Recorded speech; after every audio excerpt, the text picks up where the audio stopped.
ಇನ್ನು ಮೀನರಾಶಿಗೆ ಹೋಗೋಣ. ಮೀನರಾಶಿಯವರಿಗೆ ವಾರದ ಆದಿಯಲ್ಲಿ ನಿಮಗೆ ನೋಡಿ, ವ್ಯಯದಲ್ಲಿ ರಾಹು ಸಂಚರಿಸ್ತಾನೆ ಮತ್ತು ಷಷ್ಠದಲ್ಲಿ ಕೇತು ಸಂಚರಿಸ್ತಾನೆ. ಇದೇನಪ್ಪ ಮಾಡುತ್ತೆ ಅಂತಂದರೆ ಶತ್ರು, ಸಾಲ, ಅಸಮಾಧಾನ, ವೃತ್ತಿ ಇವುಗಳ ಜೊತೆಗೆ ವ್ಯಯ, ಆರೋಗ್ಯದಲ್ಲಿ ಏರುಪೇರು, ಕಾಲು, ನರ ಸಂಬಂಧಿ ತೊಂದರೆಗಳು, ಕಾಲಿಗೆ ಪೆಟ್ಟಾಗುವ ಸಾಧ್ಯತೆ ಜಾಸ್ತಿ, ಅಪವ್ಯಯ, ಬೇಡದ್ದಕ್ಕೆ ಹಣ ಸುರಿದು ಕೊನೆಗೆ ಪಶ್ಚಾತ್ತಾಪ ಪಡೋ ಸಾಧ್ಯತೆ ಜಾಸ್ತಿ, ಇವುಗಳನ್ನೆಲ್ಲ ಸೂಚಿಸ್ತಾ ಇದೆ. ಹುಷಾರು. ಶತ್ರುಗಳ ಬಾಧೆ, ಸಾಲ ಬಾಧೆ ಸಿಕ್ಕಾಕೊಳ್ತೀರ, ದ್ವೇಷಕ್ಕೆ ಗುರಿಯಾಗುತ್ತೆ. ಇಷ್ಟು ದಿವಸ ಚೆನ್ನಾಗಿದ್ದಪ್ಪ, ಯಾಕೆ ಈಗ ಹತ್ತು ಬಿಟ್ಟಿದೆ ಆ ಥರದೊಂದು ಕೋಪ, ತಾಪ, ಇದನ್ನೆಲ್ಲ ಶುರುವಾಗ್ಬಿಡುತ್ತೆ. ಮುಖ್ಯವಾಗಿ ನರಗಳ ಬಾಧೆ ಜಾಸ್ತಿ ಆಗುತ್ತೆ. ಕಾಲು ಊರ್ಲಿಕ್ಕಾಗಲ್ಲ, ಕಾಲು ಊದ್ಕೊಳ್ತು, ನರಗಳ ದೌರ್ಬಲ್ಯ, ವೆಯ್ನ್ಸ್ ರಿಲೇಟೆಡ್ ಆಗಿರತಕ್ಕಂಥ ತೊಂದರೆಗಳು, ಇದೆಲ್ಲ ಸ್ವಲ್ಪ ಜಾಸ್ತಿ ಆಗುತ್ತೆ. ಸ್ವಲ್ಪ ಹುಷಾರು. ಹಾಗಂತ ಗುರು ಚತುರ್ಥದಲ್ಲಿದ್ದಾನೆ, ಅವನು ಸ್ವಲ್ಪ ಸೌಖ್ಯ ಉಂಟು ಮಾಡ್ತಾನೆ, ಗಾಬರಿ ಮಾಡ್ಕೋಬೇಡಿ.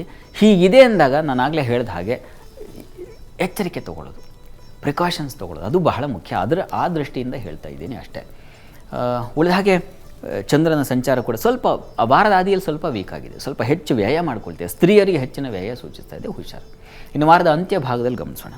ವಾರಾಂತ್ಯದಲ್ಲಿ ಸ್ವಲ್ಪ ಟೆನ್ಷನ್ ಮಾಡ್ಕೊಳ್ತೀರಾ, ಸ್ತ್ರೀಯರಿಗೆ ಹೆಚ್ಚಿನ ಒತ್ತಡ ಉಂಟಾಗೋ ಸಾಧ್ಯತೆ ಇದೆ. ಸಹೋದರ ಸಹಕಾರ ಚೆನ್ನಾಗಿದೆ, ಮಕ್ಕಳಿಂದ ಸಹಕಾರ ಸಿಗುತ್ತೆ, ಯೋಚನೆ ಮಾಡಬೇಡಿ. ಬುದ್ಧಿ ಚುರುಕಾಗುತ್ತೆ. ವ್ಯಾಪಾರಿಗಳಿಗೂ ಅಷ್ಟೇ ಅನುಕೂಲಕರ ವಾತಾವರಣ ಇದೆ, ಮಕ್ಕಳಿಂದ ಸಮಾಧಾನ ಸಿಗುತ್ತೆ. ಸಹೋದರ ಸಹಕಾರ ತುಂಬ ಚೆನ್ನಾಗಿದೆ.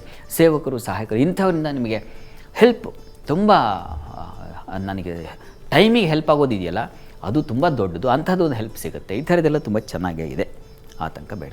ಪ್ರಾರ್ಥನೆಗೆ ನೀವು ಕೂಡ ನಾಗ ಕವಚ ಹೇಳ್ಕೊಳ್ಳಿ, ನಾಗ ಸನ್ನಿಧಾನಕ್ಕೆ ಹೋಗಿ ಬನ್ನಿ, ನಾಗನಿಗೆ ಅಭಿಷೇಕ, ಪಂಚಾಮೃತ ಅಭಿಷೇಕ ಮಾಡಿಸಿ, ಇದೆಲ್ಲ ತುಂಬ ಸಹಾಯವಾಗುತ್ತೆ. ಮತ್ತು ಗಣಪತಿ, ಗಣಪತಿ ಎರಡರ ಪ್ರಾರ್ಥನೆ ಎಲ್ಲ ರಾಶಿಯವರು ಆಲ್ಮೋಸ್ಟ್ ಮಾಡಿದ್ರೆ ಒಳ್ಳೆಯದು.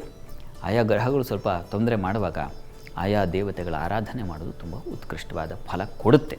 ನಂಬಿಕೆ ಇಟ್ಕೊಳ್ಳಿ, ಹೆಚ್ಚು ತಲೆ ಕೆಡಿಸ್ಕೋಬೇಡಿ. ಮುಖ್ಯವಾಗಿ ದಶಾಭುಕ್ತಿ ಬಹಳ ಮುಖ್ಯ. ನನಗೆ ಇಷ್ಟು ಕಾಲ ಹೇಳಿದ್ದು ಏನೋ ತಲೆ ಮೇಲೆ ಹೊತ್ಕೋಬೇಡಿ. ಅದರಿಂದ ಆಗುವಂಥದ್ದಕ್ಕೆ ಪರಿಹಾರ ಏನು, ಅದನ್ನು ಮಾಡಿಕೊಂಡ್ರೆ ಎಷ್ಟೋ ರಿಲೀಫ್ ಆಗುತ್ತೆ. ಮುಖ್ಯವಾಗಿ ಗುರು, ಶನಿಯರೆಲ್ಲ ಇರ್ತಾರೆ, ನಿಮ್ಮ ಜಾತಕದಲ್ಲೂ ಇರಬಹುದು. ಒಂದು ಸಲ ಗಮನಿಸ್ಕೊಳ್ಳಿ, ಆತಂಕ ಮಾಡ್ಕೋಬೇಡಿ. ಏನಪ್ಪ ಹೀಗೆ ರಾಹು, ಏನಪ್ಪ ಹೀಗೆ ಕೇತು ಅಲ್ಲ. ಅದಕ್ಕೆ ಬೇಕಾಗಿರ್ತಕ್ಕಂಥ ಆರಾಧನೆಗಳನ್ನು ಮಾಡಿಕೊಂಡ್ರೆ ಸುಲಭವಾಗಿ ದಾಟ್ತೀರ.